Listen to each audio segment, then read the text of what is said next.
Hi there, Randy Green here, and welcome to the HAL Changemaker Toolkit Course 2, where we go to the next level. I am just continuing the line of thought that I began in Course 1. So this course is connected to the previous information of Course 1, where I talked about the first pages of this course material, the 3 pillars of the Hold and Hope work, the male and female use of principles, as well as the 2-8 pillar work. So I will not go into that in this course material, as well as in the light of the 2-8 pillar, what we are working with that were also covered in the course 1. So here we're going to the next level, and here we're going to be, aside from the philosophy and the ideas and some of the what we call larger elements of the bigger picture of why we're doing this as Changemaker, as I addressed in Course 1. Here in Course 2, we're going to go a little bit more into the nuts and bolts. And what I want to begin with here before I explain some of the things, the practicalities on page 3, is as a change maker, we are also going to be sole traders, as having our own little small business. That's kind of where I see my target group doing this material. I'm not really seeing this material for the big businesses. They have their own approach to reality, a part of different levels of the segment of the base program from where they are operating and are in whatever they call their reality, and they have their exchange rate. And I know I'm using some very fancy words here that you kind of say, what's an exchange rate? Well, it is a little bit when you are trading something. When you run a business, you're always trading something. And there has been this whole kind of is business a word that we should use? Should we even have a business? It's about being busy, right? So what could we call it? We could call it our work. We could call it our project, which is why I like to call it a hybrid project. Or we could call it new reality transition work, where we understand that our businesses, the way we trade information or services or whatever we trade, we are trading something that has an exchange rate. And I know many of you will say this is a little bit lofty for me, but I must ask of you to keep in mind that first and foremost, I've done all of the basic business principles as part of my study of the MBA in Business and Administration and Human Resource Allocation and Cultures and Organizational Build-up. I did that in the 1994, actually, so 1994 to 1996. So that's years ago. But I have it as a foundation, and I can only recommend others to go into Coursera.org, do some courses there on the foundational ideas of how to drive a business inside the base program. What is the normal perception of driving a business inside the base program? How do other people perceive this to drive a business? And it's more than just making a business plan, which you can use if you need to go to the bank and borrow money, or you need some kind of angel investor, as it's called. You have to have some kind of idea of what you are making. But here I would, instead of doing the traditional business plan, because if you ask me, Randy, have you done a business plan? No, never, because I never went for the bank to loan money, and I wouldn't even contemplate on having an investor. That would be I would rather just do the bootstrap, build up from scratch, which I have, take a secondary job as a cleaner, which I did, or something else while I was building up my business. I couldn't dream of let anyone else invest in my business, because the moment you do that, you give off your momentum of energy. You let someone else decide for you what you should do. And yes, there is a difference between me here telling you this is a good idea to do, but you still have the freedom to choose whether or not you want to do it. So these are just ideas you can work with, and you can unfold, and you can take and say, yes, these are good ideas. Whereas if you have an investor, then suddenly it will be, the investor expects some kind of return of investment, ROI, as it's called. It expects something from you because I put my money into your business, so now I want something back, right? So the quid pro quo here is something, give something to get something. And that is putting you into where you suddenly have to earn money in a specific way. Then you suddenly have to work for profit alone. And that is unfortunate. So in this course, I'm going to look a little bit into some of the different ideas, the financial baseline, some of the baseline business or project goals, and I will use what I put on my webpage, and then there I discuss it in terms of, okay, I put it that way, but what's the idea with why have I, with the HAL Changemaker alternate reality projects, we need to have that base program understanding, similar as we mastered our food, we mastered the exercise, we worked with to begin with what was offered to us inside the base program, and then we add in the double awareness, we add in the extra, which is the energetic side of things, the other dimensional side of what is presented to us inside the base program. And then we work with what we call the progressive energies, because we have a progressive energy system where everything is about transformation of what is no longer of use into its highest potentials, into its highest amplification rate, where whatever we are producing of goods or services or whatever we come out with should be something that leads to transition dynamics. In the manner that when we talk about businesses or we talk about having our own little business, for me, for instance, would I be a person that would make some sort of gadget, some materialistic thing that would solve some, a can opener or something, just to use that as an example. I know plenty of people have done the can openers, but just as an example, a kind of utility, some kind of tool, something that is manifest and could be fabricated and produced and sold in all sorts of different forms of retails. But no, I wouldn't do that, because for me that would solve a problem, but it will not be transitioning energy. It would, on the contrary, I would actually take more of the planetary energy and manifest it into physical form, and then produce more goods that then at some point will have to, is it dispensable, or do people just toss it out? It actually creates more pollution. So in that manner, I would say no, the only thing that really is for change makers, as I see it, are services of mind, services of psychology, services of exercise, services of something people can do with their body that changes who and what they are as persons, that changes who and what they are into having a better health, having a better understanding of life, living a more broad spectrum lifestyle with consciousness potentials and energy utilization in the correct manner as part of the base program, whatever that means and whatever that entails. Unless, of course, you choose to do what we call, or what I've talked about in Pillar 1, doing the transition sciences alone to get to access to the restoration program, similarly to some of the Buddhist monks or the ones that have gone into ashrams, seclude themselves because their main goal is to literally deteriorate the body and leave this reality and not be part of it.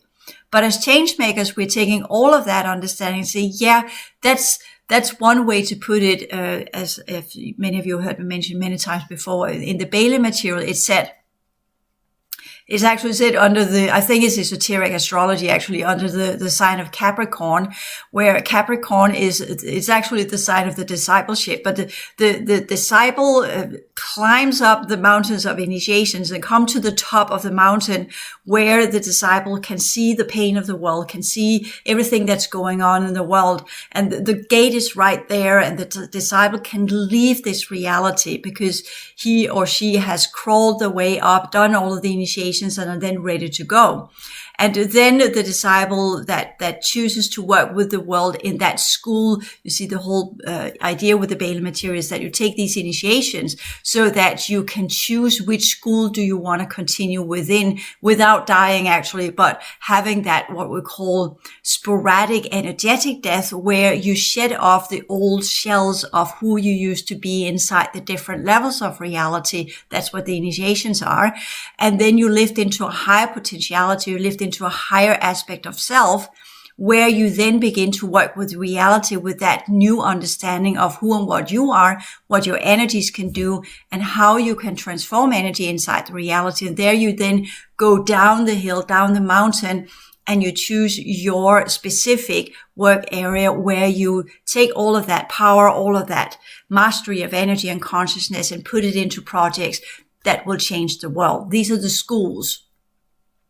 So that's a different understanding of schools in terms of when we talk consciousness, potentials, many things. School's all about, this is a school where you learn to master reality. And once you master the school and you get your grade, you leave. So the disciple, the true disciple that works for humanity, that technically is the same as the bodhisattva, is the one that turns back and say, I have reached enlightenment and I'm now taking that gift that I have achieved through my hard work and bring it back into reality so that others may also prosper from what I have achieved. And that's where you, instead of achieving and aspire for the highest consciousness potentials as a soul individual, you then go out and become what we call a servant for humanity, where you take all of your powers and all your gifts and use it to transition reality into a place where everybody has the possibility to reach higher awakening potentials. And that's the first of many for the highest good of the many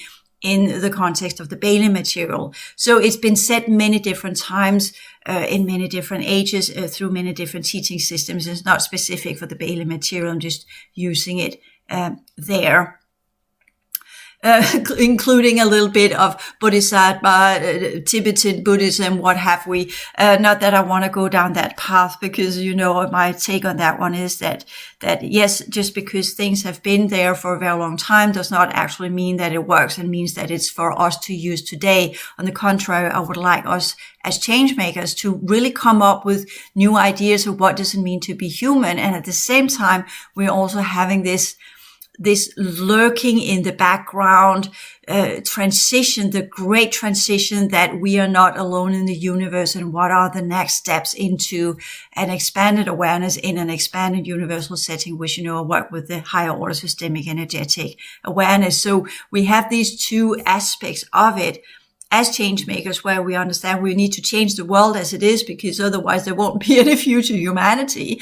But at the same time, we're also changing in the context of other dimensional knowledge, which makes us different than other change makers, because we are change makers with alternate reality projects. So our projects must have that in mind, must have that goal built into them, have that as what we could say, a story behind the project that we're engaging on, and the ideas of our business. So business is not the right word, but this is the base program word. So let us say we could call projects instead. And I like the idea of calling it a project. And projects, if you do a little bit of course on project management, projects can be used when you have, for instance, if you have an existing business, you will always do projects within the existing business, which will then become part of the operational level of the business. As in, you have projects whenever you want to invent something new or put something new in motion, you create it as a project. And if that project can carry water, then it shows to have potentials for being a product, and not just a project, but a product that you can sell or you can use within the operation. Well, then it becomes part of the existing organization and the existing business structure, or the corporation structure, or however you want to put it. And then the project no longer is a project, but become part of everyday business. So as soul traders that are starting up our own business, if we kind of say we're starting up our own project, which we can then both push into being either with donations or also having trade in it, which is the hybrid that I prefer. You know that from the whole academy. I both have the option for donations and I have free material, but I also have a segment where I have an income so I can pay my bills.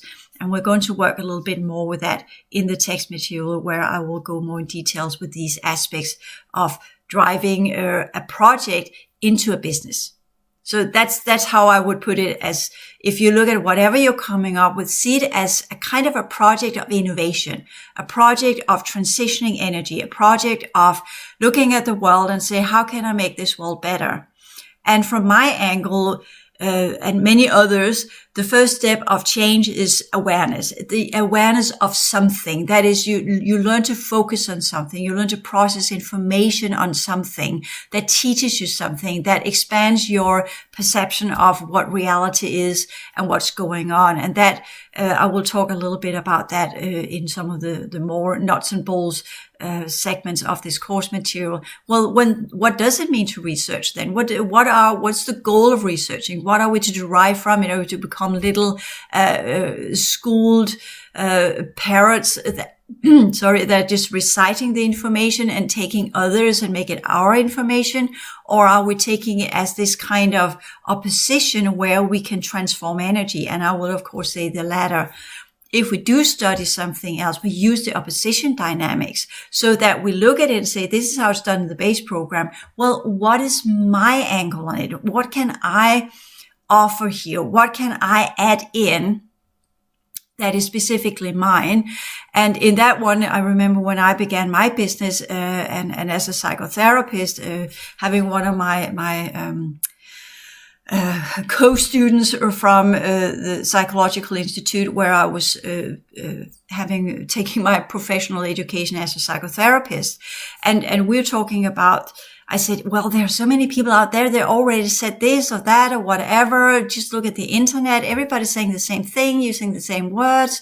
And she said something very wise to me. I had this encounter with a lot of very wise people along the way. And she said, yes, but the way you present it, Rand, is uniquely yours. And there will be a group that will be drawn to your unique way of working with this information. And I think that's important when we talk about being change makers, as well as we talk about Steve Jobs, that kind of say, if you look at something and you want to have a solution for something, you can't find it out there, you do it on your own. I'm here paraphrasing what he said, but that's another good idea to say, yes, there is always this different angle on what people have worked with for so long, but there's always a new angle that speaks to other types of people that needs that information from that level and that understanding to create that type of awareness that makes them unfold their full potentials. Because that should, for me, the products that we should make, the projects and products that we should make should be with that goal of change in people. Change what people are into a higher variety, a higher potentiality of what they are as humans, not just the awakening, because what is the awakening, right? We discussed that. Who really knows, right? Because awakening into what? And there are many different levels of it right now. It's become hype to be woke. Well, what does that mean? Does that mean to go into conspiracy theories? I will not call that to be awake. I'll just call that another rabbit hole of the base program. So what does it mean to be awake? Does it mean to be awake to go into ascension? No, because for me, ascension is connected to all spiritual teaching systems that are outdated, and none of us have ascended yet, have we? Even though they've been here for a long time.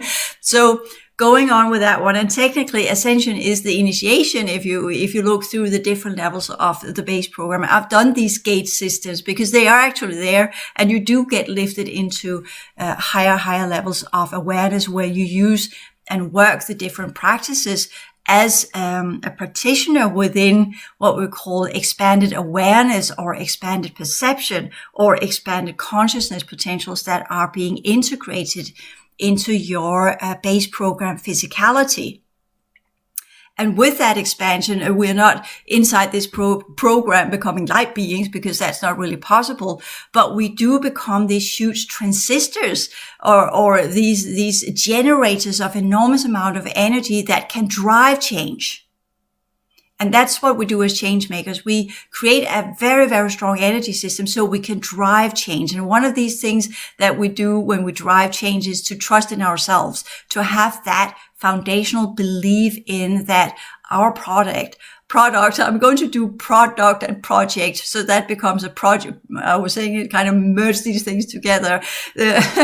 So what we produce, what we engineer, what we create will become a tool for change. It will drive change somehow, whether it's within understanding of information, and whether it's take known concepts and change them into something else, whether it is to look at what's already is out there of material And then because we have practiced energy work for so long that our own energy system has ignited and given us new levels of reality, and then taking these new levels, as I have done, and begin to make some kind of course material out of it, even though I know that majority are not there yet. They don't understand this, or might never ever get there because it's not part of their relative reality. But I still do it because why do I do it? Do I do it to earn money? No, not at all. Do I do it because I'm obligated to begin with? Absolutely yes, because that was kind of what I keep saying. I'm under the law, which I am. The original solar civilizations were always under the law, under the D14 collective and the ancient ones. So we are driven by a law, literally. But these laws are there to instigate change. They are not to make things rigid and impossible to transform. On the contrary, it just means that when everything is energy, it's very important that you understand the dynamics of energy. And that's what the laws are.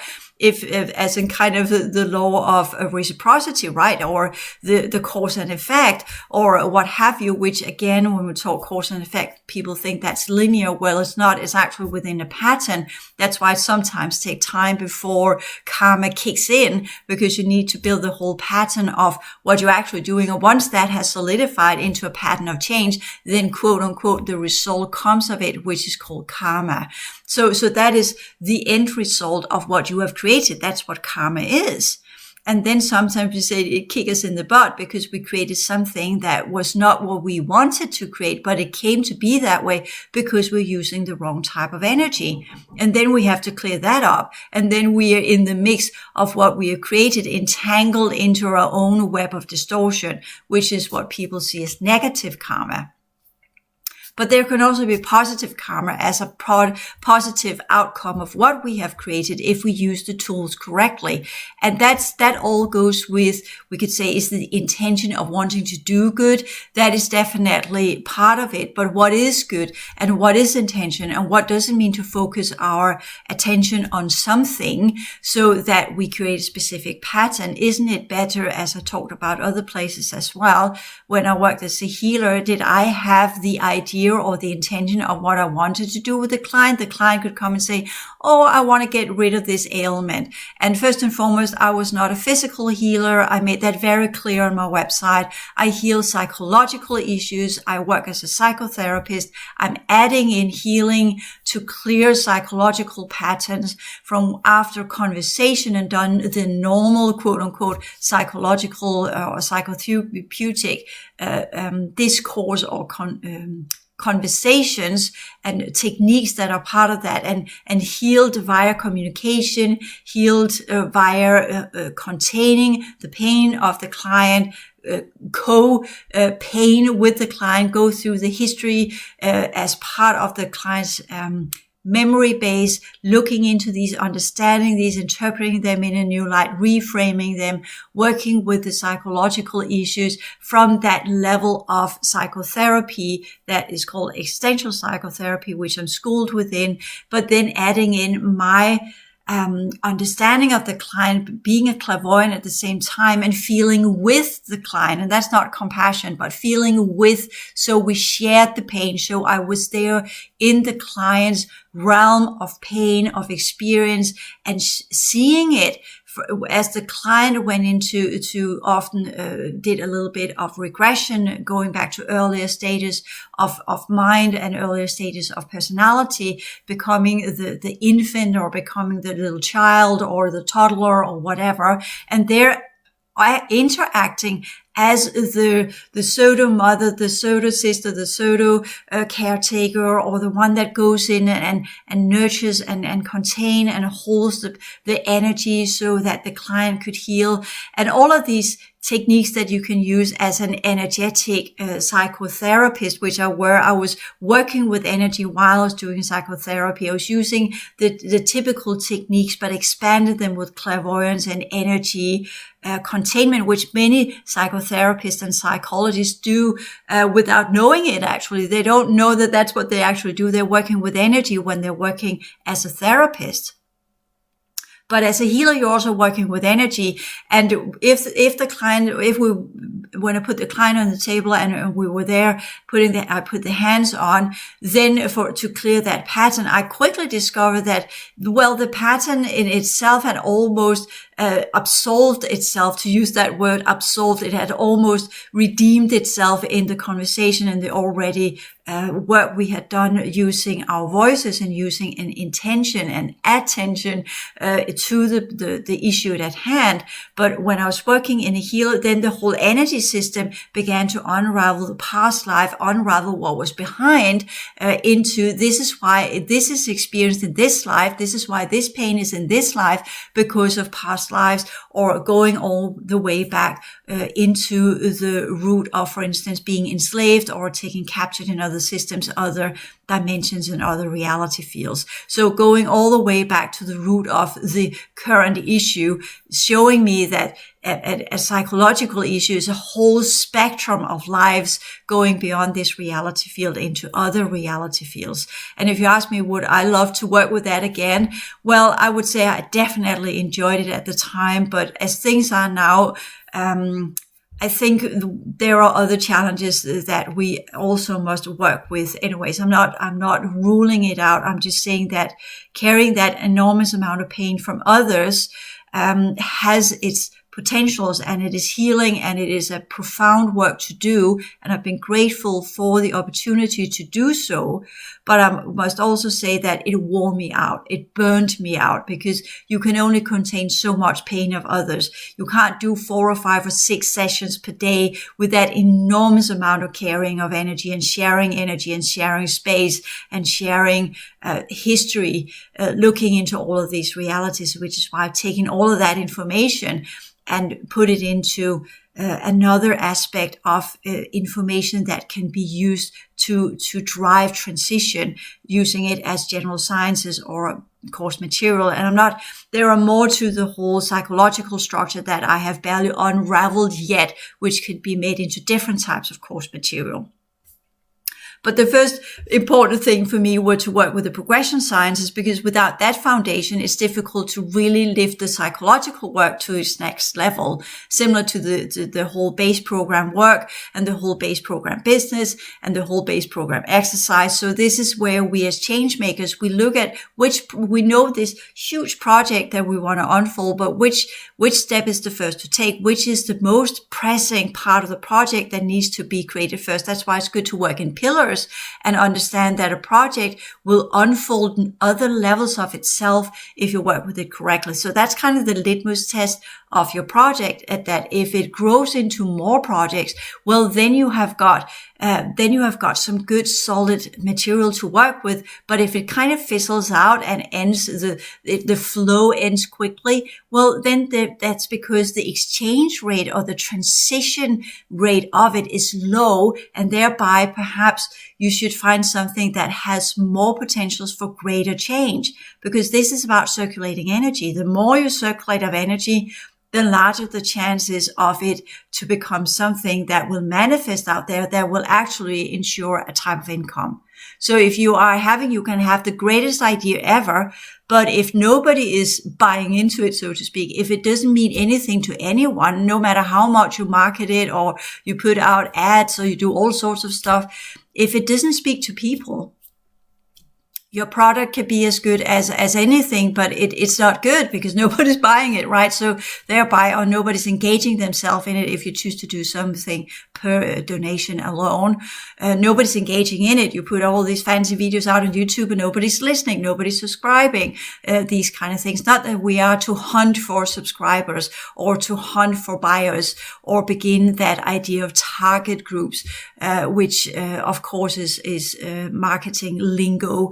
That you kind of say you have this avatar, you create this type of personality structure, which you then create a product for, and how you're going to market it. If you take these typical traits, you profile your buyer and make these this avatar and you have the typical traits. That's what they want. You create the narrative, the brand, the storyline, and then you market your product according to that. We're not going to do that. We have got plenty of avatars and fake people out there, right? So we don't need to add more to that distortion.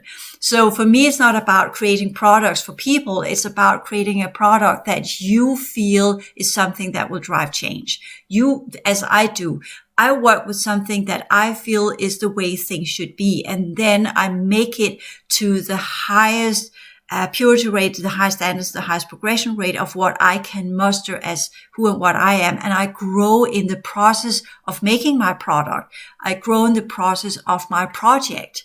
So for me, that's the feedback. As I grow, so does my project. And as my project grows and expands, so do I. So there's this feedback between the project and me that is transforming in itself. There, the project becomes my opposition from where I can grow new potentials. So that's how I look at what I'm creating. I'm not creating it because I want to sell it. Sometimes I have for sure made something in the beginning. I had to have some kind of product out there, which would sell, which I knew would have a broad, target group or a broad,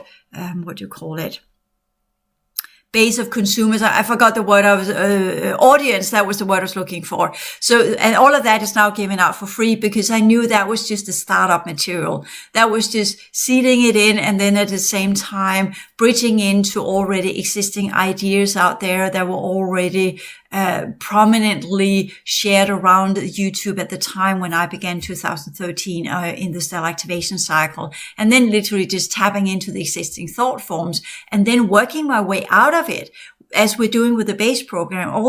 Always go in and say, put in an anchor into something that's already there and then begin to change it and transform it and build a bridge into something else, which looks similar, but is not similar, but with the understanding that everything is a spectrum of energy from the base program into the other dimensions of that understanding, of that idea, of that concept, of that type of awareness.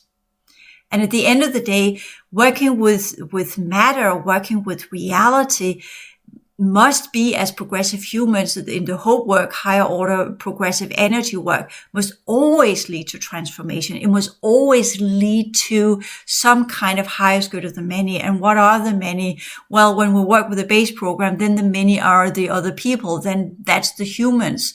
But what type of humans? Humans that can do the transition, humans that are interested in the transition, whether it's just transition within sustainable energy or sustainable products or sustainable what have you. So we ensure the environment, or we make better healthcare products, or we make better food, or whatever it is. That's where I would say, well, that's why I've chosen the food, health, and environment. Because if you ask me, what type of business should we even have? What type of product should we even put out there?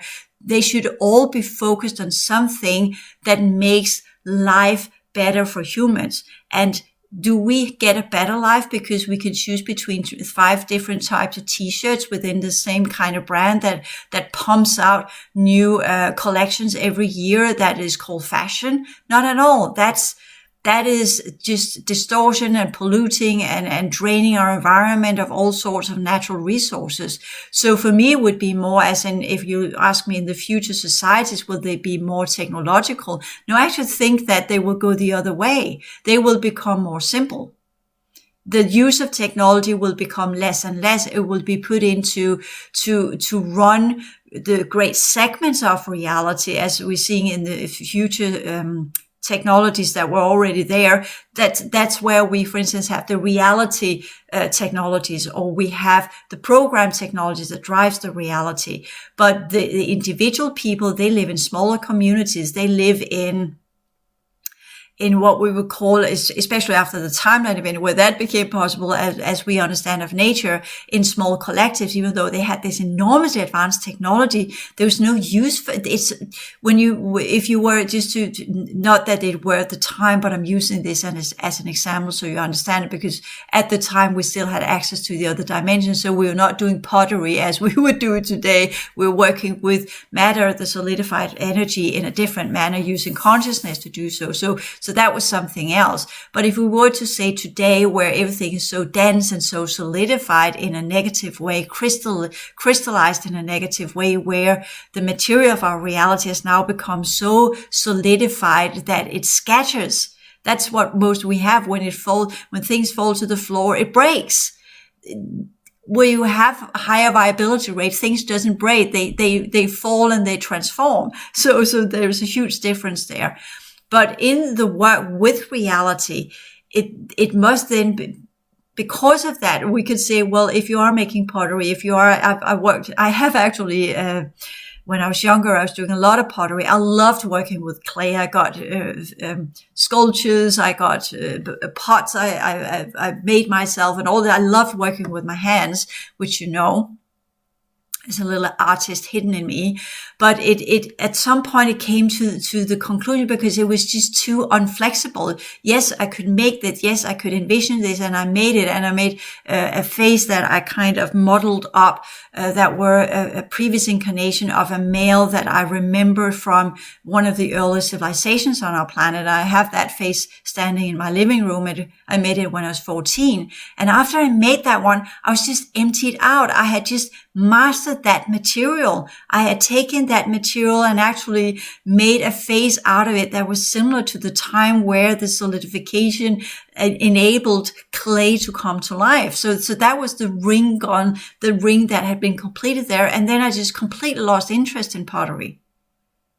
Because I had done it, I had already mastered it to the degree where it met its beginning, where the first races that were able to work with solidified matter were now manifest as a phase, which I had made and built up. So that was, for me, that was the end of pottery for me, working with clay. Yes, I still have the dream of resuming to that when I get older, get a little farm somewhere and then do all my own pots and on sculptures and what have you. But it's hard work to work with clay compared to work with transition sciences or awareness sciences or ideas of change, where things can change. And whenever you create something, you can iterate it, you can make it, you can refine it, you can work with it all the time. Whereas if you work with matter, solidified matter, once it's manifest into its form, like clay, and it's burned, then the only way it goes from there is to get scattered.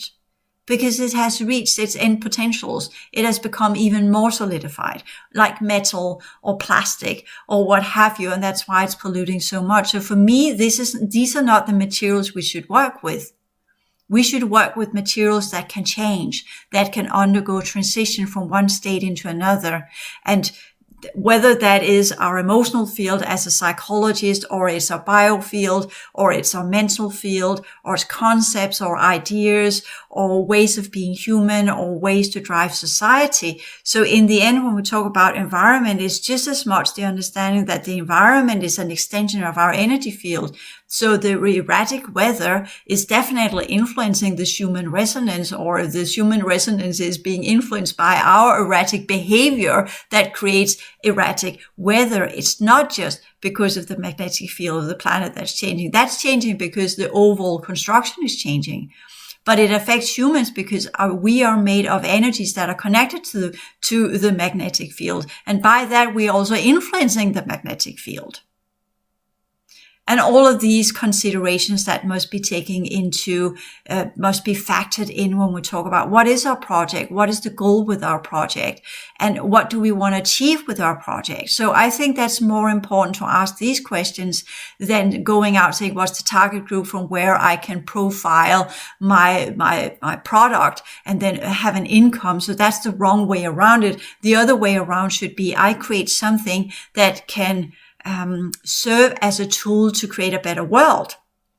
And again, you can ask me, creating some kind of engineering machines or whatever, will they make a better world? They will be problem solvers from some of the nuts and bolts levels of our reality. But the problem is always the way people think and feel, right? Because the way we think and feel are the ones that lead us to pollution, are the ones that lead us to make the bad decisions, the ones that lead us to choose the easy fix, using machines to sort stuff, instead of looking at, okay, what are the dynamics behind pollution? Why are we over consuming? What is it that drives this over consuming? Why is it so important for having profit? What is the whole idea of business? Why is it necessary to have that enormous amount of income where you can produce more and buy more and sell more and all of this? What's the kick of that other than greed? So for me, the whole idea of earning an income is just to pay the bills, unless, as I keep saying, if I, for instance, felt that, yes, if I could create some kind of project that would generate a very high income, would I then put it into houses and crazy cars with diamonds and what have you? No, not at all. I would then literally begin to use it as investment, as in finding sole traders or small businesses where I could invest as a type of donation, as in just saying, here's a bunch of money. This is the idea what you could do with this money, but of course it's up to you. But I see your business is something that has potential. So therefore I will like to put in amount of money, but not as an investment because I don't expect anything in return, but because I want to support your project. So that's a completely different way of having that amount of money and then donating it to different projects so that they can grow and prosper, so they don't have to go out and borrow money and become part of the bank system, or looking for investors that will then drive their business instead of what they have of grand ideas. But also the understanding, and this is some of the things that has puzzled me a lot when we talk about American business, for instance, which I've seen a little bit of some of the billionaires or what have you, the documentaries, but this whole kind of, you create something to begin with that is a great idea. And then once it reaches a certain amount of what we call potentials on the market, then there's typically a bigger fish that comes in and wants to buy it. So within the profit business driven business, it's all about kind of share. You get market shares. And if you can see there's a little fish there that's swimming upstream becoming a big fish, then the whole plot is to go in and buy it up and consume it before it becomes a competition, before it begins to get your market shares. You go in and buy the business instead. And people are saying, oh, wow, I can sell my business and I can get $1 billion or whatever. And that makes me a billionaire. So yes, I'm selling off this idea, this dream I had of creating a better world because now I suddenly can get rich. So therefore I sell my business. And for me, that's just kind of, what's the point of that?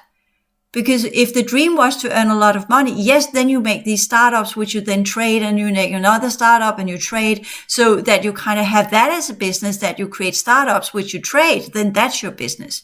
But the whole idea of having some grand dream where you want to make a better world, and then you get consumed by some big fish that is shitting the world, that does not make sense to me. So I think that should be put in there as well as change makers. We're not doing this to earn money, to gain profit in that way. We are driving our projects and our businesses and whatever we come up with because it has a purpose. It has a function of creating a better world. And we don't trade it off to some big shitty business that is trashing the world just because we can get $1 billion for it. On the contrary, we stick to our gun and say, wow, apparently we have now become a threat. So let's go in and see, are there others we can then help as a kind of stafette run where you kind of give the stick to someone else? I know how this is done. What can I teach others to do the same? And saying, well, this is what I did, and that got the attention from the big fish. So how do we, as all of these small fish, create a huge cluster of small fish so that we begin to change the world and not let it be driven by these big corporations, the big corporate fish that are out there that are part of ruining our world because everything they think about is profit.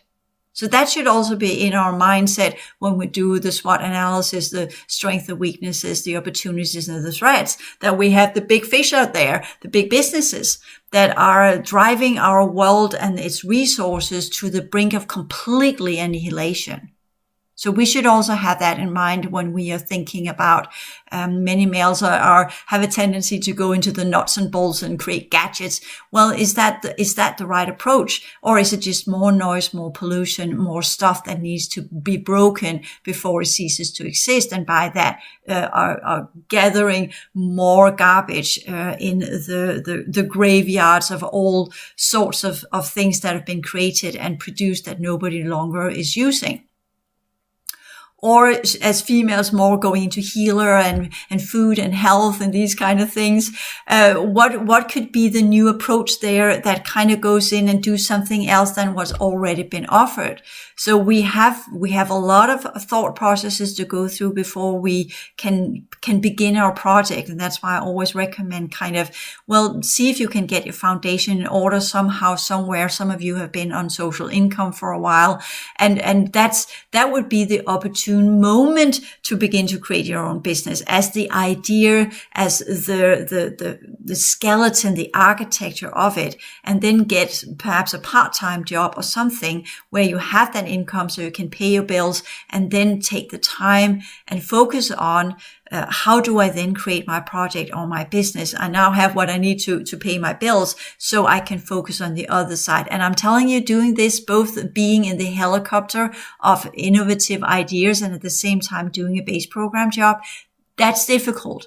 Trust me, been there, done that. And eventually I just had to, as I grew more and more into my own business, at that time working as a healer, I just had to take the jump, and I lasted for a year and I didn't get enough income. And then I sorted it by, because we have these support systems when you studied the university. Aside from wanting to do the bachelor degree in theology, which was one of my dreams, I already began that in the 2000s, but had to skip it because my daughter was too little and she got ill all the time. So because she was not very fond of her mom being very stressed, so it rippled into her because she was sensitive. Anyway, so I had to make a choice there, of course, choosing to be a mom and not choosing to go for my career at the time. So it was just lingering on something I wanted to catch up on anyways. So I got the support. And while I was doing that, I took some student loan. I saved up money. I made the foundations that if I were to start all over again, well, I wouldn't have debt in the bank. I would have student loan instead, which the interest rate is very low here in Denmark. So it wouldn't be as expensive as a bank loan. Doing the transitioning of my money affairs, and then build up a foundation. So I had what we could call 3 months, a buffer to pay my bills for 3 months ahead, save the money for that. And then I began starting up my business again. So there are certain things that needs to be done when we start up our own business. It's not just about plunging ourselves into the deep end and think that will carry water, because it won't. There's a lot of techniques. There's a lot of practice. There's a lot of very, very, sorry about that, foundational work that must be done when we decide to start up our own business. So with that little introductory speech, sorry about that, welcome to the HAL Changemaker Alternate Reality Toolkit Course 2.